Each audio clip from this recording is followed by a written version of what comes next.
পৃথিবী যখন তার গন্তব্যের দিকে বা সৃষ্টি জগৎ যখন তার গন্তব্যের দিকে এগিয়ে যায়, তখন যত বেশি এগিয়ে যাবে ঈমান মানুষের জন্য ধরে রাখা তত কঠিন হবে। আমরা সেরকম একটা সময় পার করছি। আমাদের বাপদাদারা যারা ছিলেন তাদের ঈমানের যে অবস্থা ছিল, তাদের মধ্যে সততা যে পরিমাণে ছিল, আমাদের মধ্যে সে পরিমাণ নিশ্চয়ই নাই।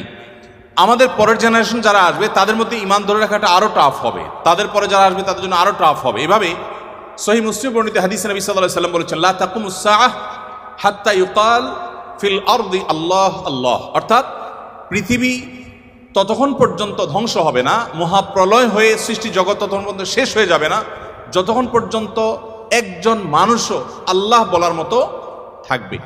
তার মানে পৃথিবী থেকে একটা সময় ইমানদার কমতে কমতে, বিশ্বাসী মানুষ কমতে কমতে এমন একটা পর্যায়ে চলে যাবে যেটা জিরোতে চলে যাবে, কোনো বিশ্বাসী মানুষ থাকবে না। তখন এই পৃথিবী বা সৃষ্টি জগতের আর থাকার প্রয়োজন হবে না। আল্লাহ সুবহানাহু ওয়া তাআলা তখন এটাকে ধ্বংস করে পুনরুত্থান তিনি প্রতিষ্ঠা করবেন এবং বিচার দিবস